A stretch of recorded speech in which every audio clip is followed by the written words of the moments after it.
Thank you. Thank you for tuning in. Psychic Frank's Mystery School. My head's a little.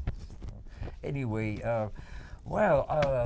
thank you. Thank you. It's today is Thursday. I'm here the first and the third Thursdays of every month. But come July, it's eclipse month. And for some reason, the 4th of July, BAVC, Bay Area Video Coalition, where we are right now, this beautiful flash studio we use, SF Commons, it's going to be closed, so it'll be dark here. And then we have, not closed, dark, you didn't want to say closed, that's an old theater thing. So what we got is, I'll be back here July 18th. So you'll be seeing this show a lot. Whatever we do today, we'll be seeing a lot.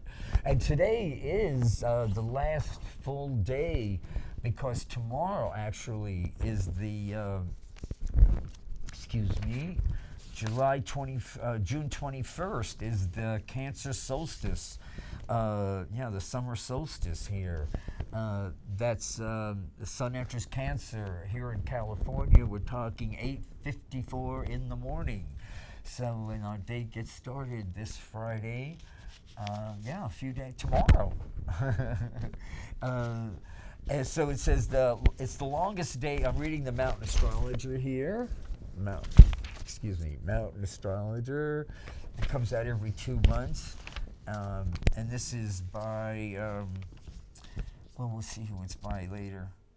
Okay, this is the longest day of the year in the northern hemisphere and the shortest day in the southern hemisphere. Astrologers generally agree, generally agree that this chart helps to describe the next 3 months. Well, I believe what's going on is going to be, we'll talk about that soon, is going to be going on for the next 6 months. And then with the big picture with Uranus and Taurus is going to be the next 7 years. We just are 1 year into this just about. I might as well introduce myself here for people who don't know who I am. If you're just finding me, I'm Psychic Frank, and I'm a psychic. I'm going back to when I started 30 years ago, and then I went through a lot of initiations. Transformative astrology. I use tarot, numerology, and astrology, but I'm a healer, a psychic healer who deals with people who are going through transformation.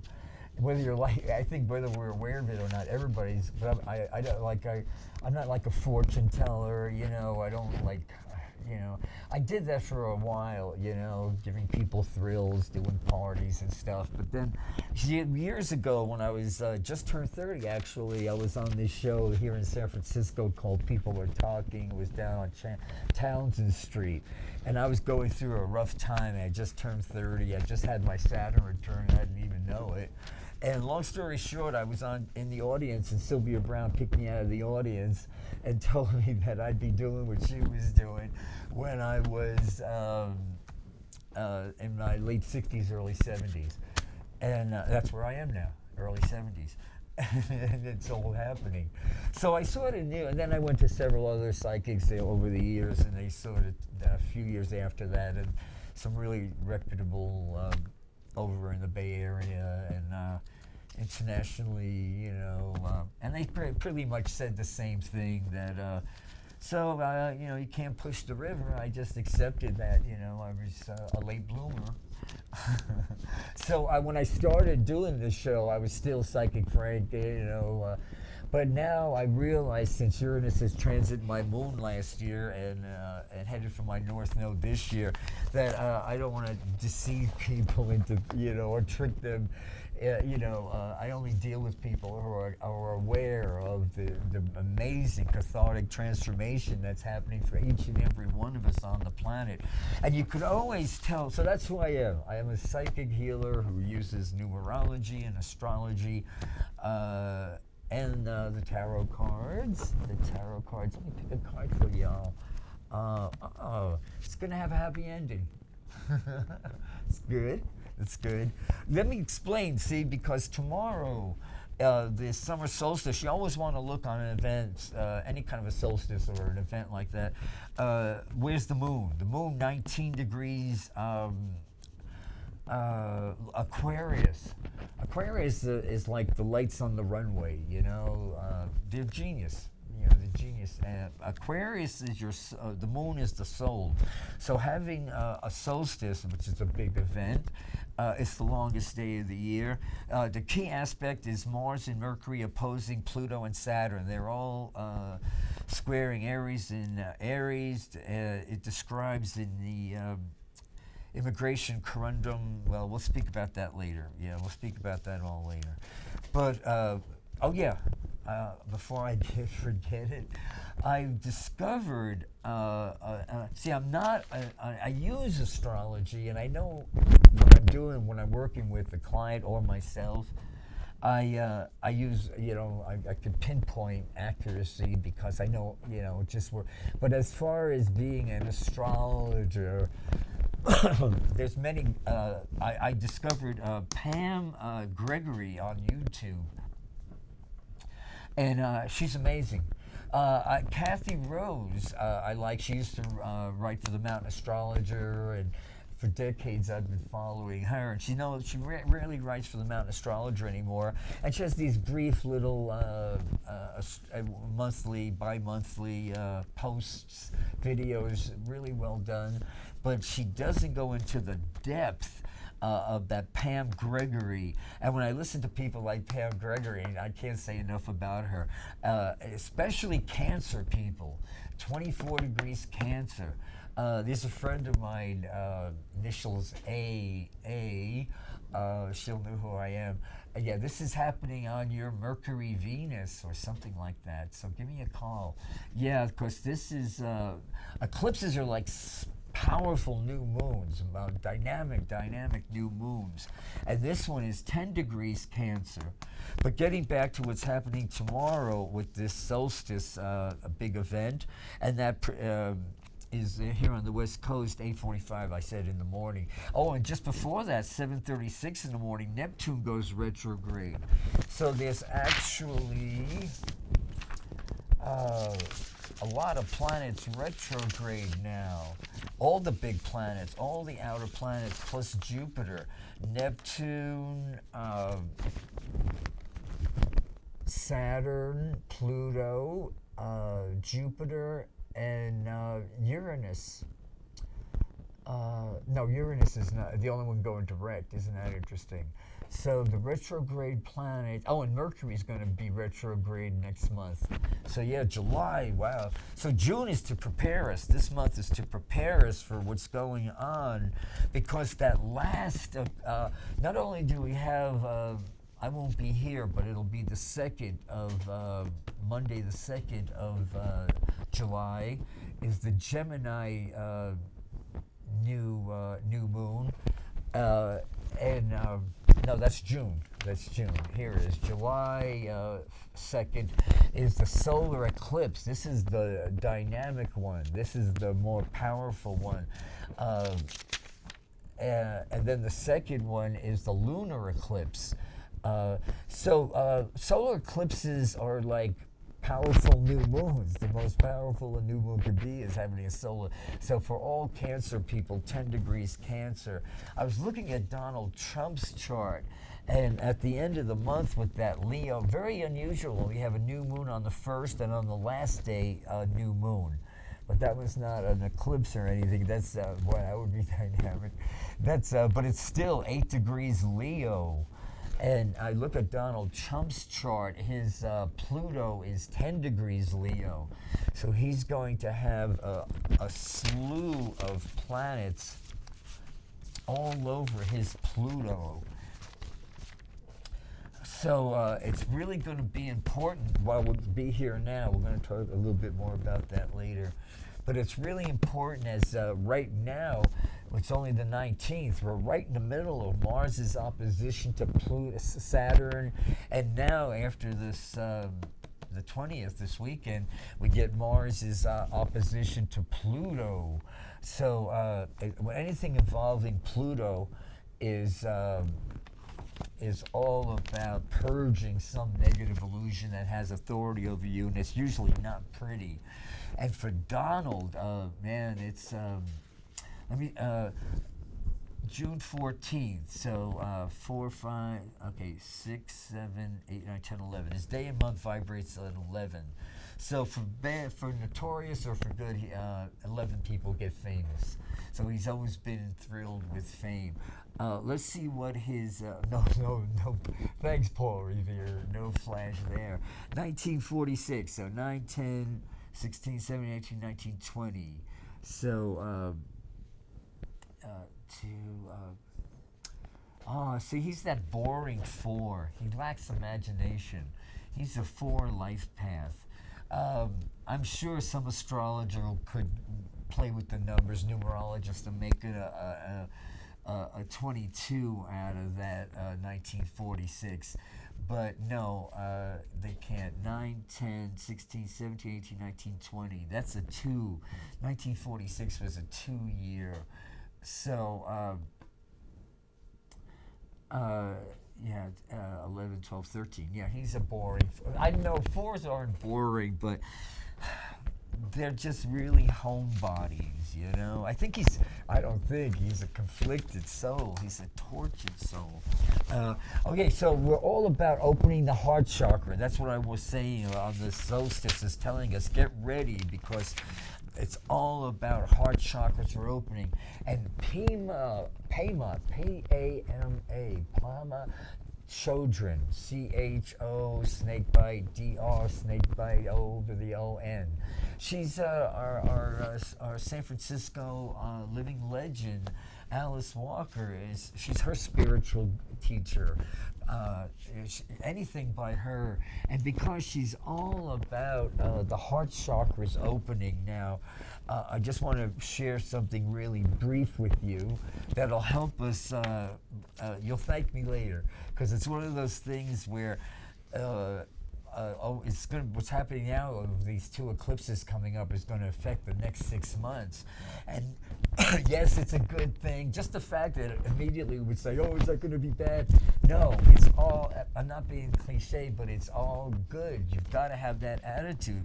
We're so in this, we don't really get, that I get so excited, things start flying around. Okay, get back to the book, Frank. It's called Lojong Practice. Buddhism, Tibetan Buddhism, is not a religion, it's a philosophy. The heart of this book is the Lojong practice and teachings. Lojong, I don't know if I'm saying it right, or mind trading has 2 elements, and then she goes on, and she goes, traditionally this something, she says, at the basic notion that this is that we can make friends with what we reject, what we see as quote unquote bad in ourselves and in other people. At the same time, we could learn to be generous with what we cherish, what we see as good, quote unquote. If we begin to live this in this way, something in us that may have been buried for a long time begins to ripen. Traditionally, this something, quote unquote, is called bodhicitta, or awakening heart. It's something we already have, but unusually have not yet discovered. As if we were poor, this is beautiful, okay, as if we were poor, homeless, hungry, and cold, and although we didn't know it, right under the ground where we always slept was a pot of gold. That gold is like bodhicitta. Our confusion and misery come from not knowing that the gold is right here, and we walk away always looking for it somewhere else. When we talk about joy, enlightenment, waking up, or awakening bodhicitta, all that means is that we know the gold is right here. You blossom where you're planted. Like Stevie Wonder said, God placed you exactly where He wanted you to be. I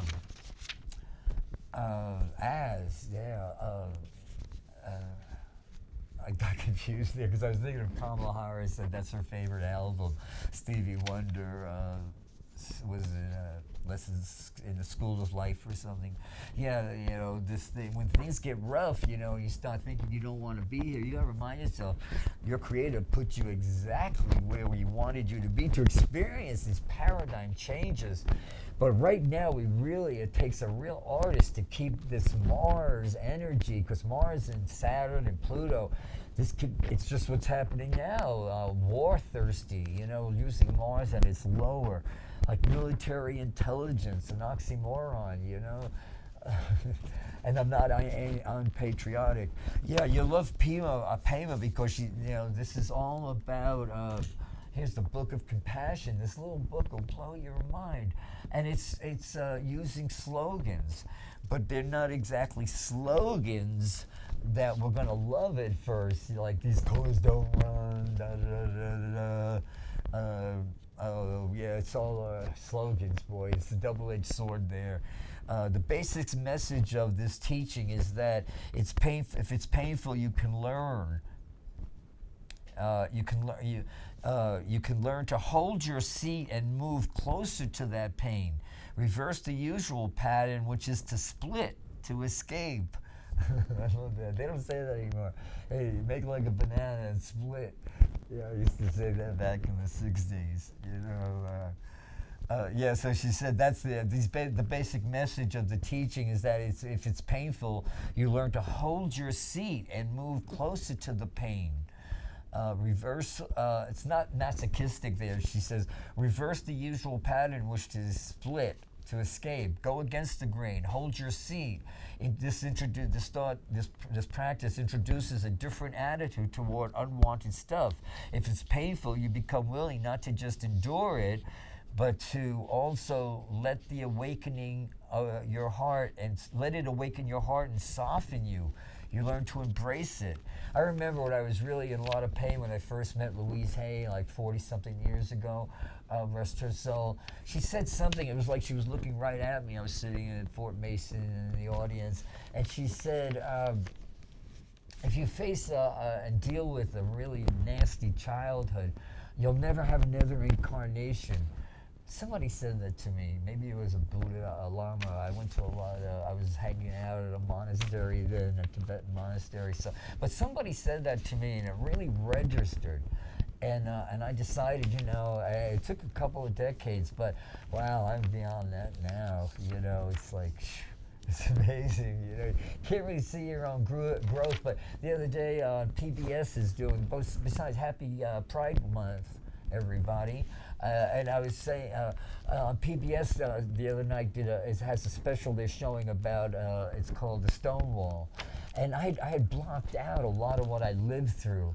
I was telling one of the new tech here at BAVC, SF Commons, I said, well, she was setting me up here about, I was on Perry Street the night, and Sullivan, and Christopher, Perry and Christopher, hanging out with this artist boyfriend of mine, and I wanted to go. I remember I used to love to go dancing at that Mafia bar, and it was really cool, the Stonewall, because I was in Long Island then. I was living with my grandparents. I was only 19 or something, 18, 19. Anyway, as life would have it, the next day when I was going to the subway station, I saw everybody was like, what's going on, and I filled in the blanks. And boy, it all changed overnight. The next day, it was called the Firehouse. Everybody started, yeah, so I'm so glad I'm 70 in my 71st year here. So yeah, it's we've come a long way, and I can't believe that this they say one monkey don't stop no show. I don't believe this imposter president. Remember they showed when the White House, President Obama, God bless him, and his brilliant wife, had the rainbow flag, the colors on the White House. Just that I could live to see that, is just, wow, I can die a happy man right now. No, I wish I don't. I'd like to live longer because I have a parrot. I was in Golden Gate Park the other day, my favorite place to be now, because it's all about getting in touch with nature. And the California poppies, were they like yellowy orange? There were like a whole sea of them. everywhere I looked, they're beautiful and they're all just so happening. And I didn't realize how, when I went down, I just had to touch one.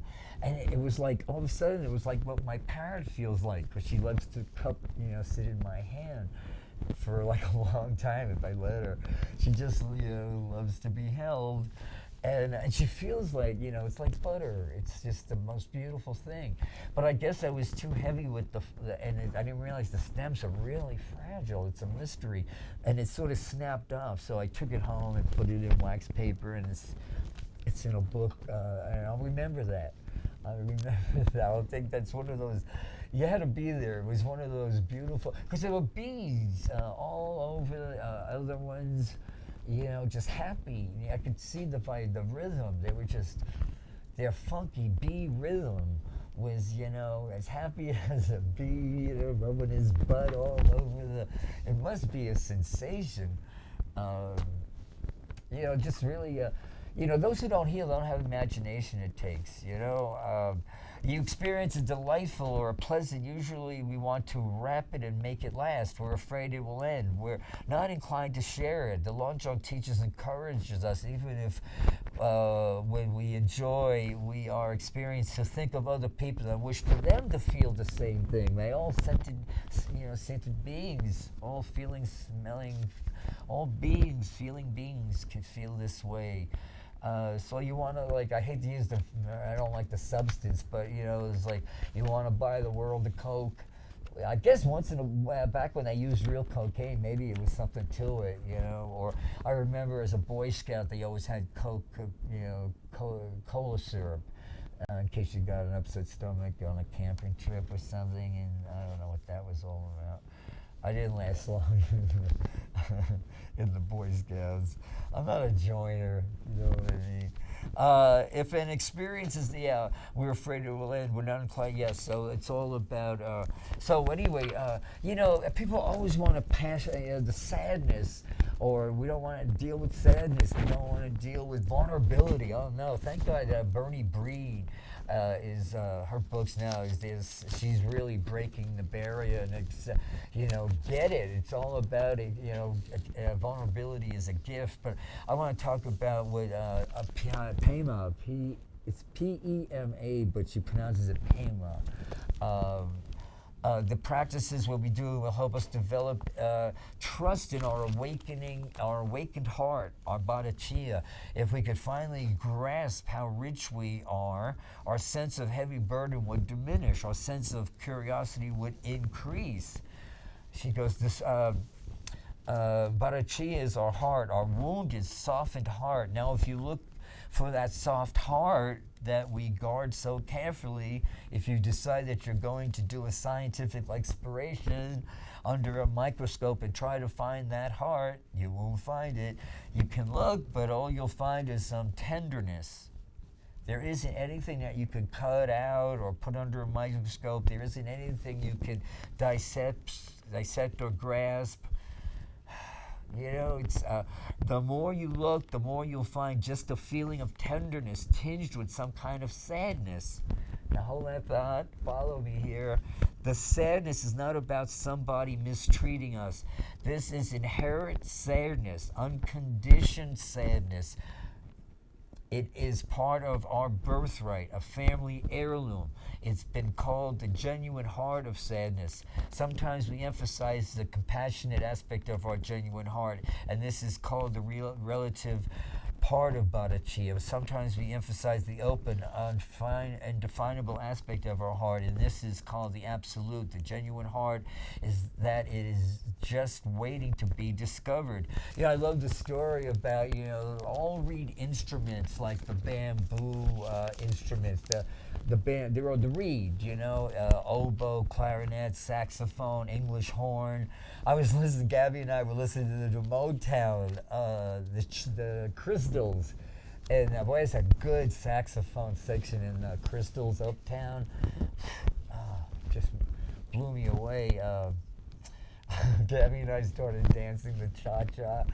We were having a real dance party today. So anyway, anytime you're listening to a reed instrument, you know, the bamboo is happy. It's a grass, you know, and it's with all its family, its grandparents, the whole bamboo family is as happy as they could be.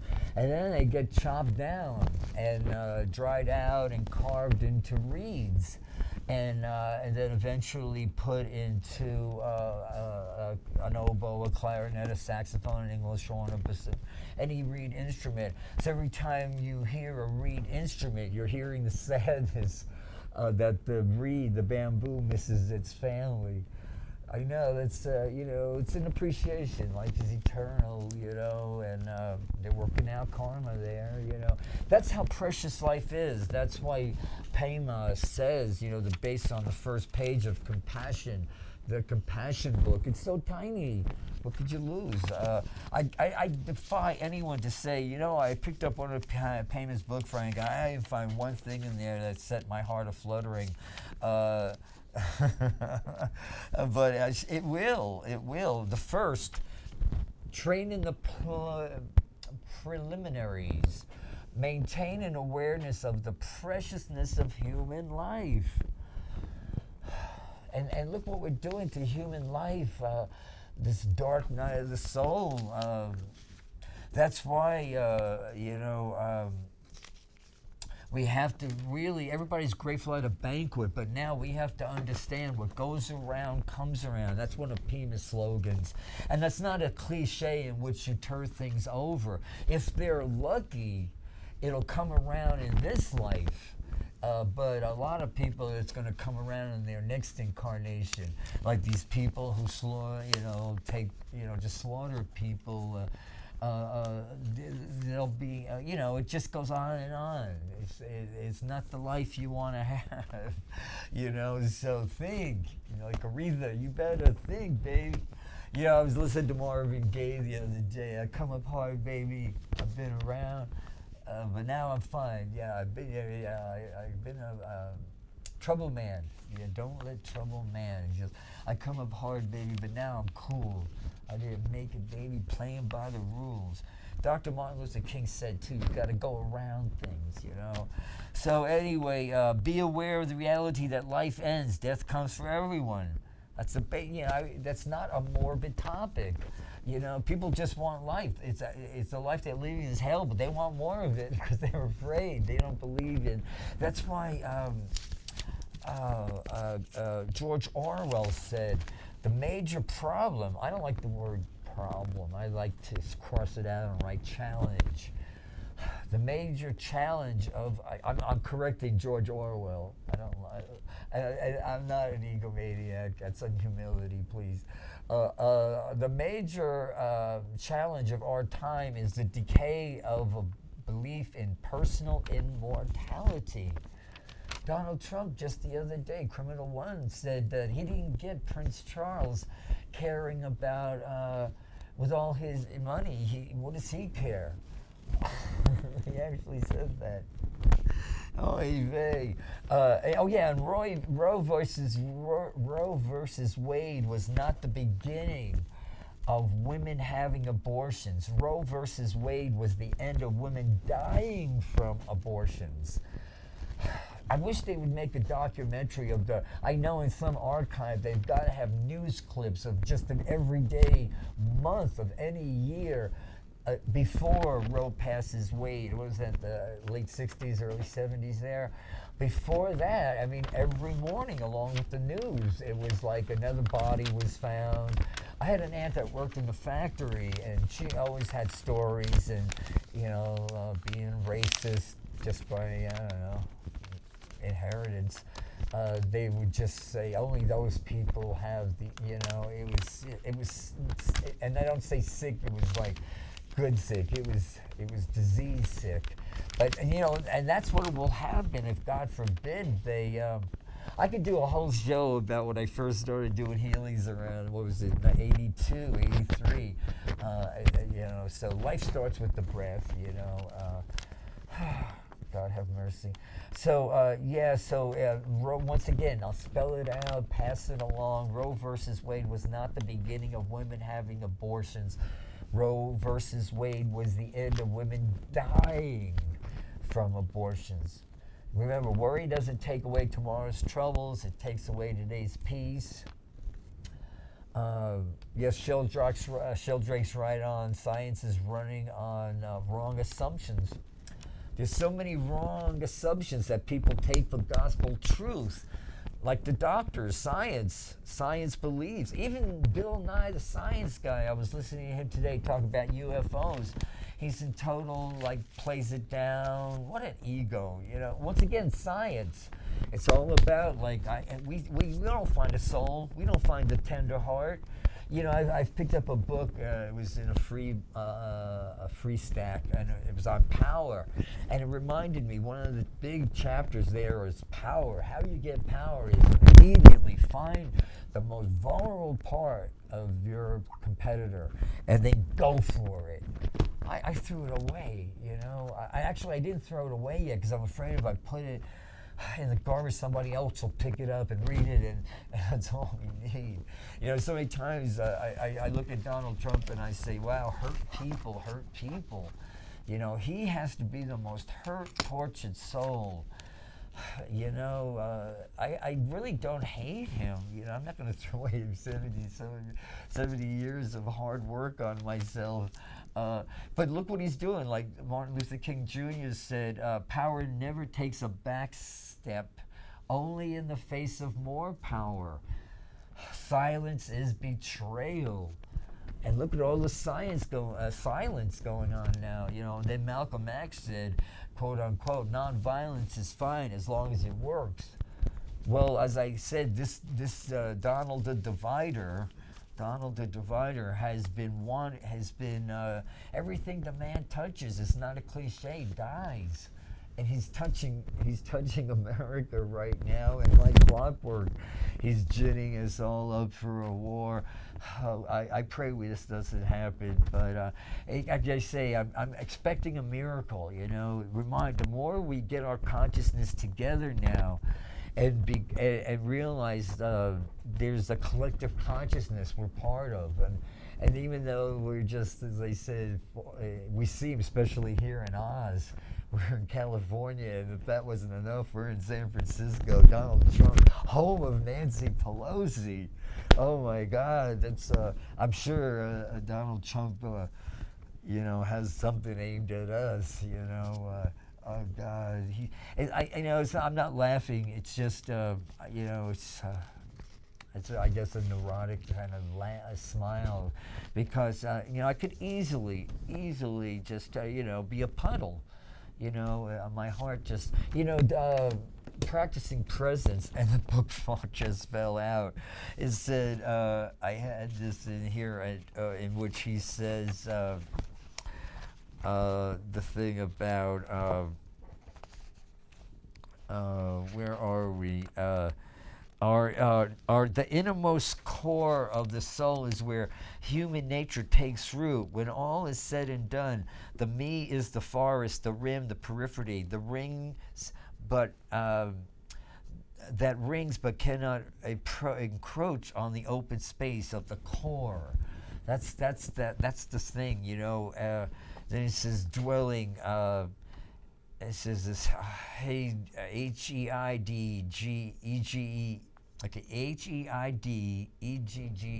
says that we can live as authentic human beings only if we dwell, quote unquote, in the clearing of the true self after we discover it. To dwell is not merely to squat for a while on an unsettled bit of land or an empty building, but to put down roots as permanent home. Anything short of dwelling is a forlornly alienated homelessness, such as that endured by the underground man. Many souls now are homeless. We've, for whatever reason, we've totally not given our soul roots. We've been brainwashed. We got to take responsibility for it now, because unless we're really okay. So what's going on now? Let's Yeah, he says, our true self, he says, the soul's most innermost recesses, and if we fail to comprehend that, is because we are not at home there. Coming home, learning to dwell, is a process of growing even more and more aware of your core and saying, gee, I hate that part of myself. I love that part of myself. Just, this past holiday, I was at the monastery where the Cristo Rey Chapel is, the Cristo Rey Chapel here with the Carmelite cloistered nuns. And I always go when no one's around. And there was midday, and the beautiful altar had a statue that was never usually there of the Blessed Mother, and on her feet were two pigeons. And I'm a bird freak, so they were just total. I know pigeons when I see them, and I just had a real moment, because then I think the nuns on cue started singing, Gregorian. I don't know. They pray to God. They're behind the screen. It's a mystical experience. They're a cloistered order. And just a few days before, there was another statue. Where that statue of the Blessed Mother was, there was a cross with just an empty cross with just a sash around it saying, "He is gone. He is not here. He is risen." And I was like, man, thank you. And then I think I went back the next day because I was going to this Uranus had just finished a year on my moon and I needed help. I have a real, I believe that pray for yourself. Oh yeah, that's a big thing. You ain't gonna get anywhere if you don't pray for yourself. And everybody wants money, I'm going to talk about that. Okay, so I was there and I saw the thing where it had the pigeons, and then on my way here, I was thinking, because I left the house and I said, Gabby, give Daddy a kiss for good luck, and she came over and gave me a kiss. She's a little African Meyer. She's 28. Yeah, she's in her 20s. We've been together 24 years this August. So anyway, she goes in her little cage, and I lock her up. And then I was thinking about, wow, people, when you get into a bird, when you bond with a bird, it's a total spiritual consciousness that most people don't have. And as a psychic, she talks to, it's an amazing thing there.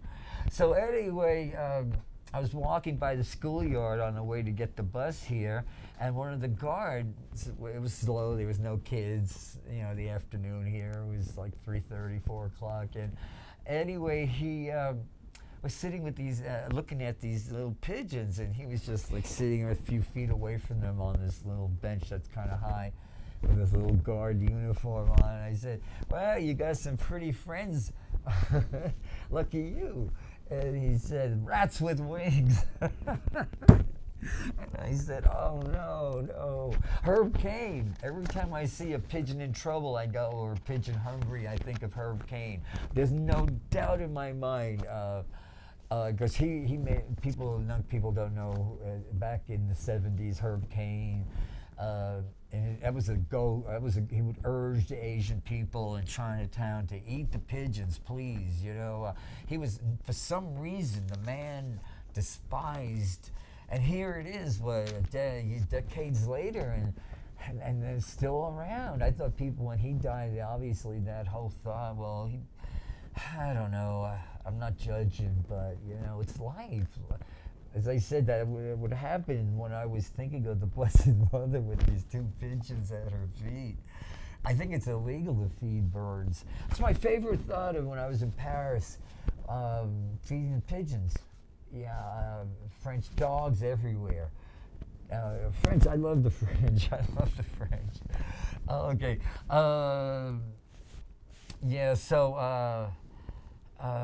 Let's see what else we got here now. So it's all about being true to our heart, being true to our heart.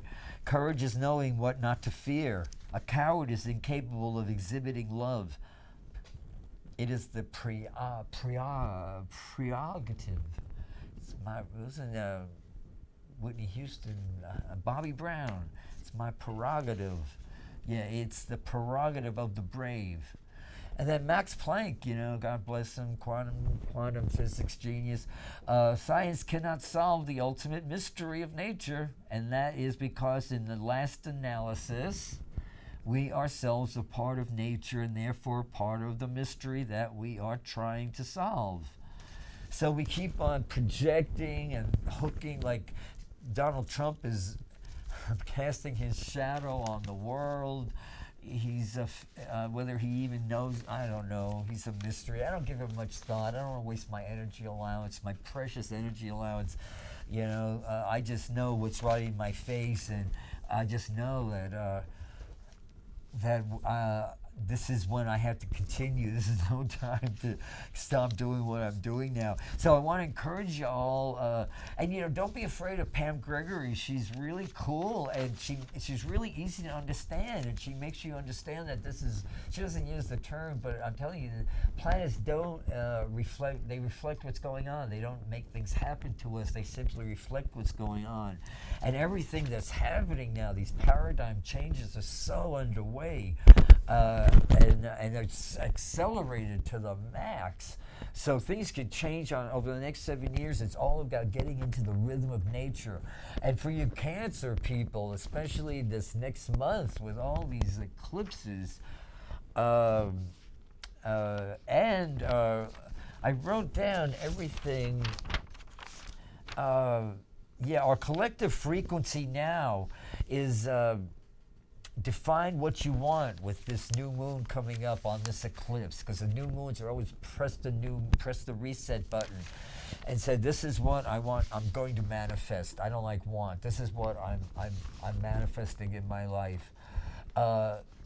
And our collective frequency is enough with wars in industry, all these toxic industries now.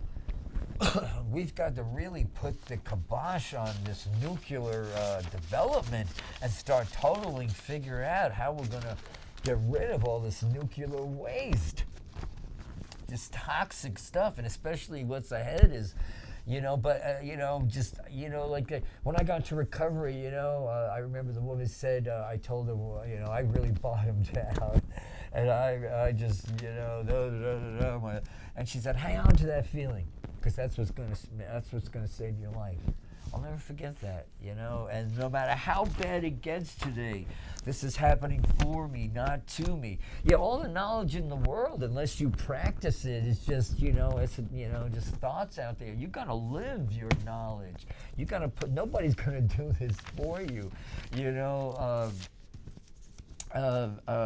knowledge once gained, like this, John Trendle said in 1820, he was born in 1820, lived to 1893. He says, knowledge once gained casts a faint light beyond its own immediate boundaries. There is no discovery so limited as not to illuminate something beyond itself. Well, don't tell that to Bill Nye, the science guy. He's like Degrassi, all of them. When we'll believe it when we see it. Sister girls, brothers, sister boys, pronouns. All my life, no wonder I didn't like reading. It was always like such an effort to rearrange pronouns, Thank God now, you could say I'm in love with a man or a woman, or she touched her, or he it's, God, I'm so thrilled to have, I can't tell you what a joy it is to have, watch that PBS special, I'm sure you can get it on YouTube or Netflix, because they have all these guys my age talking about how a lot of us bought the whole thing. We were insane, we were all these things they told us we were, and it was, all these politicians were saying, also I just want to, that friends of mine who there was Long Island, there was this mental hospital where they put really, it's called Kings Park. I remember this guy disappeared, Warren. He's a lover of mine. He went to a different high school, and we went to New York City and ran around. He introduced me. His mom lived in New York City. She designed wallpaper. She was an artist. She designed patterns for wallpaper. Anyway, something happened. She abandoned him or something. And anyway, his grandparents had money and sent him to have a full lobotomy, a full frontal lobotomy, and shock therapies, and and he went insane, became a raging alcoholic, and died real early. Didn't make it to, I think, 22. You know, so you know, many friends. You know, it was so where we are now. So hang in there. Yeah, it's rough. We're living through a dark night, but I'm living through. I'm living through. See, that's the thing. Heroin addiction was all in the 20s. Frankl said that it was a contemporary of Jung and Freud, but on a different route. And he studied hopeless heroin addicts. Incurable, you know, heroin addicts, and they had no meaning. Their life had no meaning, and a lot of people don't understand. You got to act as if, you know, fake it till you make it. Just all of a sudden, you stick around long enough, your life you'll find meaning.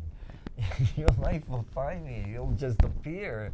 It'll, like, I've been standing on it all along. I didn't realize it, but we're always, you know, try to, you know, see people as things to manipulate.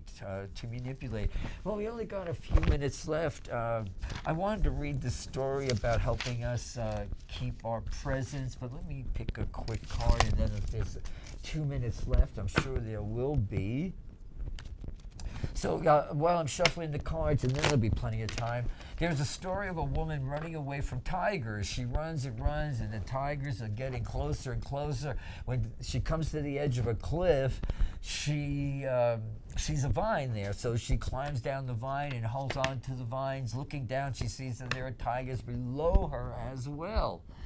Oh my God. Then she notices a mouse is gnawing away at the vine to which she is clinging. She also sees a beautiful little bunch of strawberries close to her, growing out of a clump of grass. She looks up and she looks down and she looks at the mouse, and then she just takes the strawberries, puts it in her mouth, and enjoys it thoroughly. Tigers above, tigers below. This is actually the predicament that we were always in. In terms of birth and death, each moment is just what it is. Isn't that beautiful? It might be the only moment of your life. It might be the only strawberry you will ever eat. That's a happy thought, you know, enjoy every moment. That's why leaving the house today, you know, the love of my parrot, I can't explain it. It's just, it's supernatural. It's a supernatural thing. Remember Benny King, your love is a supernatural thing, baby. We could get depressed about it, or we could finally appreciate it and delight in the preciousness of every single moment of your life. Like Muhammad Ali said, if you're 50 thinking the same way you did when you were 20, you wasted 30 years of your precious life. I said to this lawyer once who was I'd known for a while, and she finally retired, and I said, well, now you can go to lawyer rehab and then live happily ever after. I never talked to her again. She didn't take that as friendly advice. Okay, what is the collective consciousness? Let me get to my non-local space. We have a few minutes here. Let's see what we got that people need to know about their collective inner and outer self and where they're going. Inner, outer, past, hopes, work to be done, and the results and the outcome. Oh yes, here we go.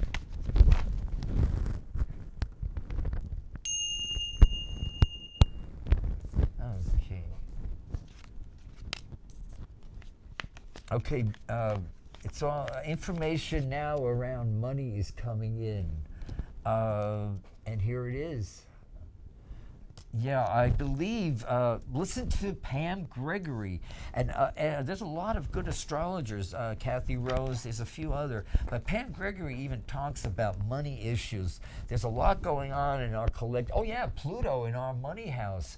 Yeah, everything's changing with money. Facebook is, isn't that interesting? I thought we were going to get other information, but I had my margins permeable, and look what's coming through.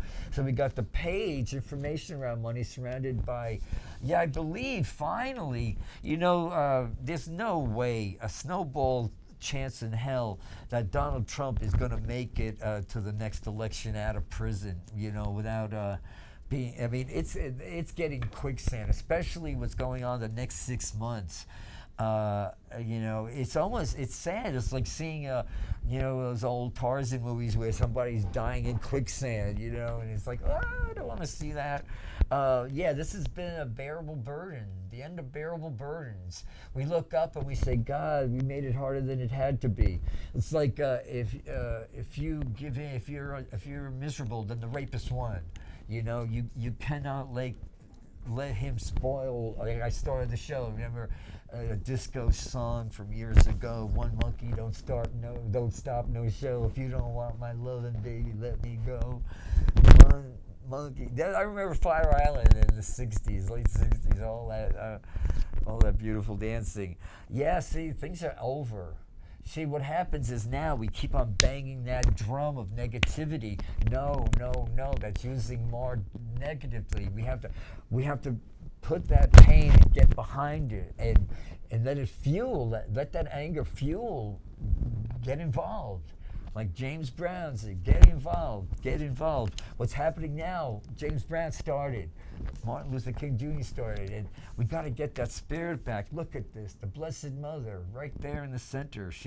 Everybody now get into the dream state. Don't go to sleep at night just like, release the day, and then surround yourself with the light and love of the Holy Spirit, and just ask for guidance and healing, and get into the, you know, the hardest work you'll ever do. Yeah, the chains are loose, the hands are free. It's time now to unchain your heart now. Now is when it really matters. See, because there's big challenges, but there's so much kind of help available. There we are. It's all about no hands. Look, no hands. The Chariot. Yeah, so it's all about monitor your frequency, check your thoughts, where am I vibrating at, and then move it up a few chakras to loving kindness. You know, don't fall for the trap. You know, we're caught in the trap. Remember that? Well, don't be caught in the trap. Well, anyway, I wish I had more time. I love you, and thanks for the love and support. I gotta go now. And I'll be back not until the middle. I won't be here. Only one show in July, the 18th, but you'll probably be seeing this one. In the meantime, get a hold of Pima Children and give yourself a real gift for the summer solstice. Namaste. Happy Pride.